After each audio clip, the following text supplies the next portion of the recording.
오늘 이 시간 아합 왕조의 몰락이라는 제목으로 함께 말씀을 나눌 수 있기를 원합니다. 아합은 성경에서 기록하고 있는 가장 악한 왕이라고 불리는 사람입니다.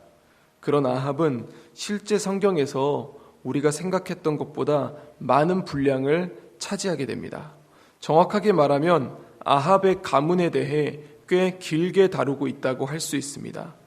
가장 악했던 그의 가문이 왜 이렇게 오랫동안 다뤄지고 있을까요?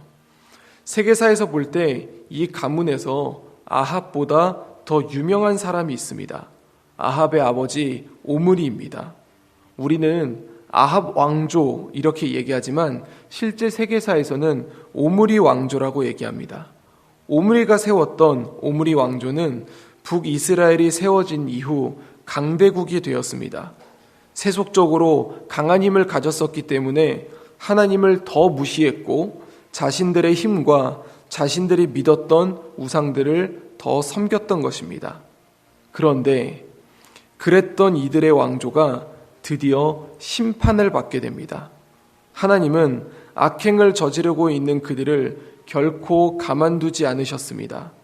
이들의 몰락을 위해 하나님은 한 사람을 세우십니다.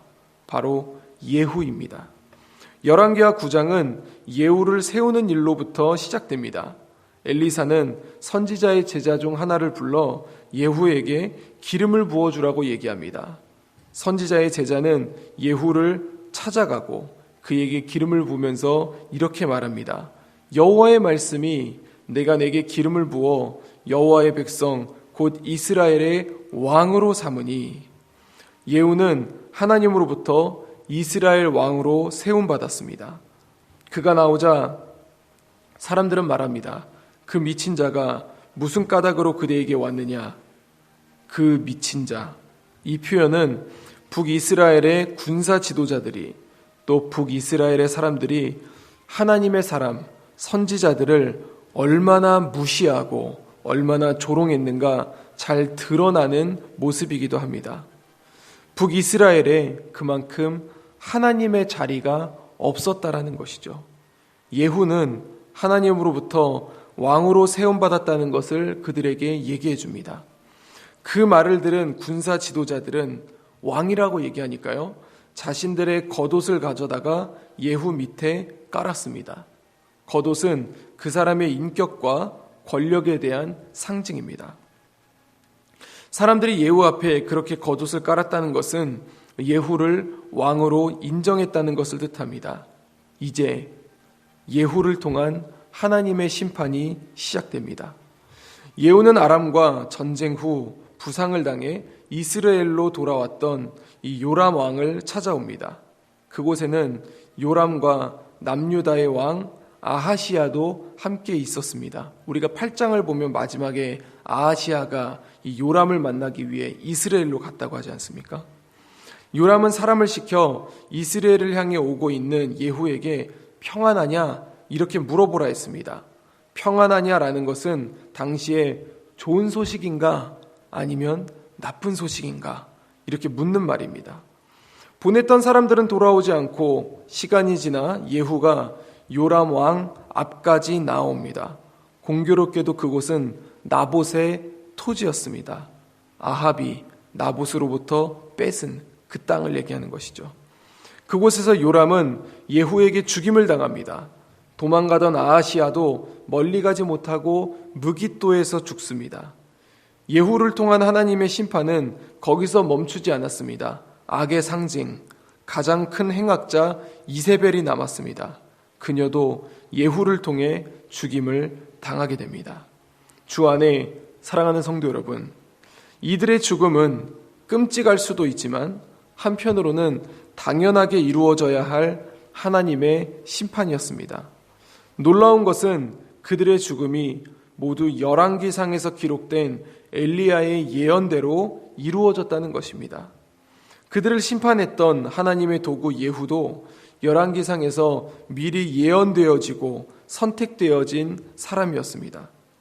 저는 우리가 이 본문을 통해서 이 두 가지를 기억할 수 있었으면 좋겠습니다. 첫 번째는 하나님의 말씀은 반드시 이루어진다는 것입니다. 아합의 왕조, 오므리 왕조가 하나님 말씀에 얼마나 귀를 기울였을까요? 저는 그렇게 귀를 기울였을 거라 생각하지 않습니다. 왜냐하면 그들은 그 지역에서 그만큼 강했고 누구도 그들을 막을 수 없었기 때문입니다. 자신들의 우상이 하나님보다 강하다고 확신했습니다. 그렇기 때문에 엘리야를 통해 선포되어진 하나님의 말씀이 와닿지 않았을 것입니다. 그럼 당시 사람들은 어땠을까요? 사람들은 엘리야의 예언이 이루어질 거라고 생각했을까요? 사람들은 보이는 것에 약합니다. 아합은 왕조라고 이름 붙일 수 있을 정도로 강했습니다. 반면에 하나님에 대한 것은 특별히 보이지가 않았던 것이죠. 반면에 하나님의 사람 엘리야라고 있었지만 엘리야는 그렇게 대단해 보이지도 않았고 이 볼품도 없었던 그런 사람이었습니다. 당연히 이 아합으로 오므리 왕조로 기울 수밖에 없었습니다. 우리도 마찬가지입니다. 21세기에 살아가고 있지만 사람은 보는 것에 약하다고 그것이 고쳐지지는 않습니다. 하나님과 돈 중에 무엇이 더 강할까요? 그러면 우리는 당연히 하나님이라고 얘기합니다. 하지만 많은 사람들은 그렇게 생각하지 않습니다. 왜냐하면 우리 사회에서 돈으로는 무엇이든 할 수 있는 것처럼 느껴지기 때문입니다. 피부에 와닿는 것이죠. 돈이면 뭐든지 할 수 있어. 반면에 하나님은 피부에 와닿지 않기 때문에 돈에 더 많은 무게를 가져가게 됩니다. 그러나 우리는 잊지 말아야 됩니다. 하나님의 말씀은 반드시 이루어지십니다. 하나님은 살아계십니다. 지금도 하나님은 우리 곁에서 우리를 보호하시고 하나님의 뜻대로 이 세상을 통치하고 계십니다. 그 사실을 잊지 않는 우리가 되어야 할 줄로 믿습니다. 두 번째는 하나님의 도구는 역사하는 힘이 강력합니다. 예후는 군대 장관이었습니다. 군대 장관 하나가 이 왕조를 무너뜨리는 것이 가능했을까요? 이게 쉽지 않습니다. 그러나 예후는 그것을 해냅니다. 요람을 죽이고 아하시야를 죽이고 이세벨을 죽였습니다. 어떻게 그런 일이 가능했던 것일까요? 그렇게 약한 존재들이었더라면, 실제로 이세벨이 그렇게 강하지 않았더라면 진작에 제거하고 나라를 바르게 세워갈 수 있었을 텐데 말이죠. 군대 장관 하나가 왕조를 무너뜨릴 수 있었던 것은 그 군대 장관이 하나님의 도구였기 때문입니다. 사랑하는 성도 여러분, 우리는 예수님의 제자입니다. 그리고 우리는 이 세상을 향한 하나님의 도구입니다. 우리가 주님과 함께라면 우리는 세상의 악한 권세를 무너뜨릴 수 있습니다. 우리 스스로는 결코 사탄을 이겨낼 수 없겠지만 하나님이 함께 하신다면 우리는 사탄의 권세를 물리칠 수 있습니다. 주 안에 사랑하는 성도 여러분, 저는 우리 교회가 하나님의 말씀은 반드시 이루어진다는 확신을 가지고 나아갔으면 좋겠습니다. 저는 우리 교회가 역사하는 힘이 강력한 하나님의 도구가 될 수 있었으면 좋겠습니다. 그래서 사탄의 영향력 안에 있는 세상에서 하나님의 이름을 드러낼 수 있는 이 빛의 역할을 감당하는 우리 자신들이 될 수 있었으면 좋겠습니다. 그 소망을 가지고, 그 기대를 가지고 오늘 하루도 주의 말씀을 묵상하고 주의 말씀을 붙들면서 주의 말씀대로 살아갈 수 있는 우리 재건부평교회 모든 성도님들의 하루가 될 수 있기를 우리 주 예수 그리스도 이름으로 간절히 축원드립니다. 기도하겠습니다.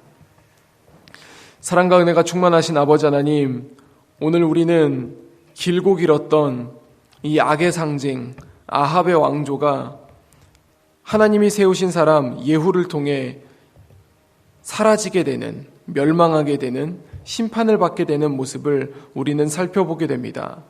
아버지 하나님, 예후의 심판은 아직 끝나지 않았지만 우리는 이 장면들을 보면서 여러 가지들을 고민해 보게 됩니다. 사람은 보이는 것에 약합니다. 그래서 사람들은 세상에서 강해 보이는 것에 많은 힘을 쏟게 되고, 보이지 않는 하나님은 의구심을 갖거나 실제 삶에서 그렇게 의지하지 않는 경우들이 발생하는 경우들이 많습니다. 그러나 주님, 우리가 오늘 본문을 기억하며 다시 한번 하나님 앞에 결단할 수 있기를 주님 소망합니다. 하나님, 하나님의 말씀은 반드시 이루어집니다.